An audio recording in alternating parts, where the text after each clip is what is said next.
Welcome back, everybody. I think the first place to start on this trailer is going to be removing what's left of this deck.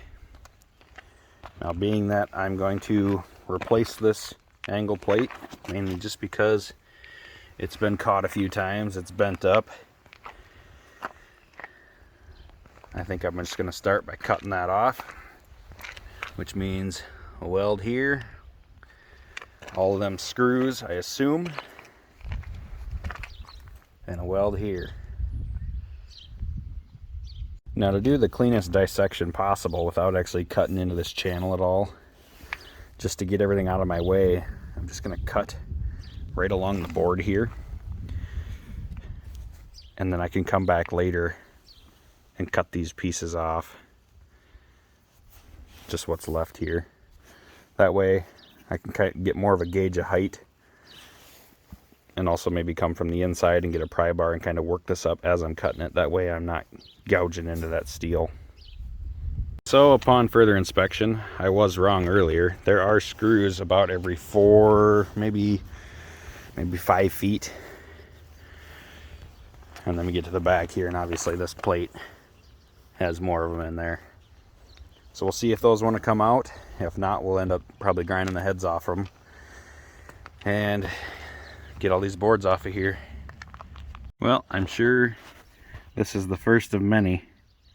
You see what that wood does to those screws. Seats them away. That's what happens when you use the wrong screws that aren't coated. It also doesn't help that most car trailers, or most trailers in general, sit outside, and the sun dry rots the deck, and it bakes the paint off. It dry rots the tires.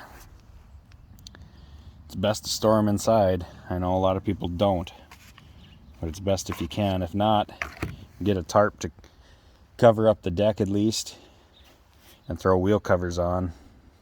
That'll help. But the elements, they will take their toll. So let's keep going down the line here. We'll see what this one does. Yep, same story. I have a feeling they're all going to be this way.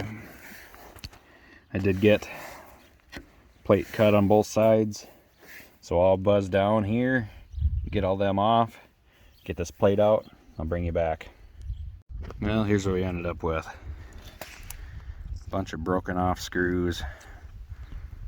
One out of that entire line came out.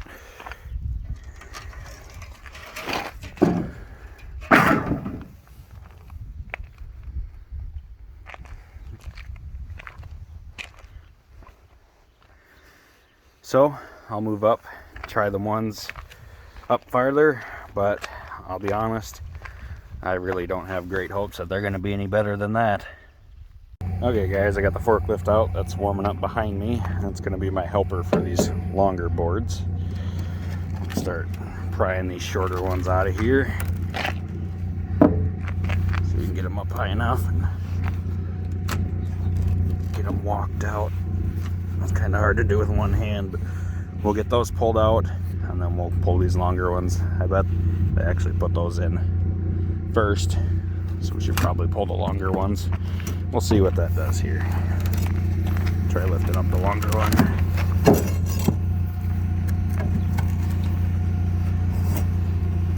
Yeah, I'll bring the forklift down on this end, but there's what's left of the screws.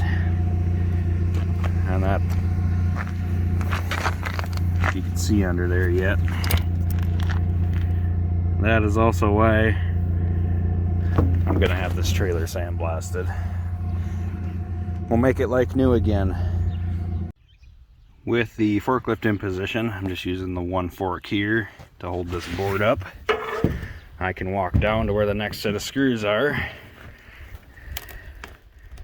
And just like that, we pried up the entire board. So we'll get that one slid out of there and keep working back this way.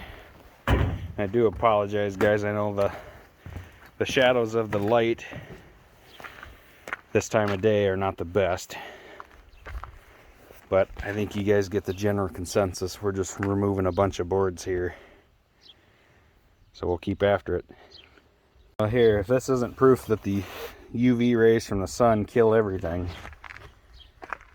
that's the bottom side of that deck board. That actually looks fairly decent. If the top side looked like that, I'd put them back on.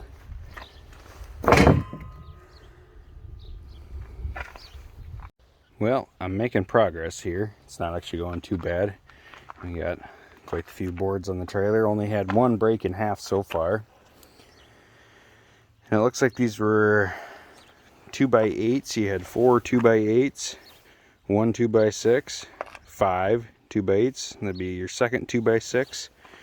And then all the way up to 9 2x8s. So 9 2x8s and 2 2x6s is what we'll need going back together. But I realized when we did the walk around, we never talked about ramps. As you can see, these didn't have the easiest life, either one of them. I'm kind of torn on ramps. I like steel ramps for how they hold up, but at the same time, they're heavy. So I think what I may end up doing is building some aluminum ramps, and they'll slide them back in those pockets. We'll see. Aluminum's not the best either. It doesn't last forever. Yeah, it's known to stress crack. They do break easier. The only thing I really like about them is they're light. Now, these steel ramps here, they're 1/4 inch. They could probably come down to 3/16. I would say if you follow your 500-pound tongue weight, I would guess this trailer weighs somewhere around 1,800 to 2,000 pounds, maybe. Maybe that's a little high. I'm not 100% sure. I'll have to get it on a scale when I'm done here and see what it actually weighs. But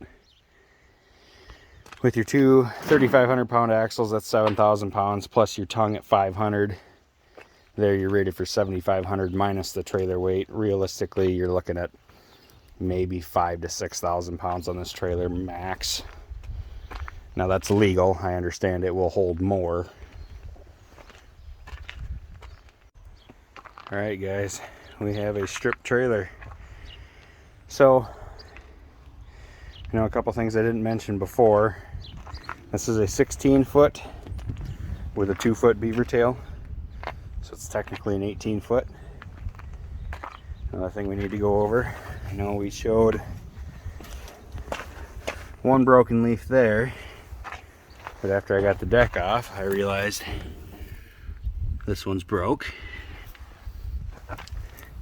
And that one's broke. So, I guess this is the lucky leaf spring. It's the only one still hanging on both ends. Wiring is something to be desired. I don't wire like this. I think this is just asking for problems. I'll kind of show you guys when we're going back together what I do to wire. I also don't like that this is just allowed to hang out. I know when the deck boards are in there, it's supposed to stay back in there, but it's still a pinching hazard, especially since the deck boards are not screwed to every cross member. They are allowed to move just a little bit. And then you have these wonderful clips up front, which in my opinion are a joke. So we have quite a bit of work to do. It seems I find the ones that need the most work, whether it be the RD4 crawler, even to a car trailer, to my other projects. And here's a good one for you. Let's let that ramp as it's sliding in, let's let it catch that wire. I don't know how these trailer manufacturers get away with this. I mean, that's a pretty crude hole there. All you needed was just to drill a hole.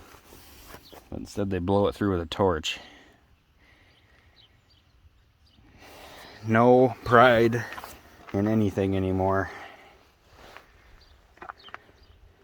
Well guys, I'm going to keep these segments kind of short on the trailer here. In the next video, we're going to be cutting the neck off of this. Cut this top bar off.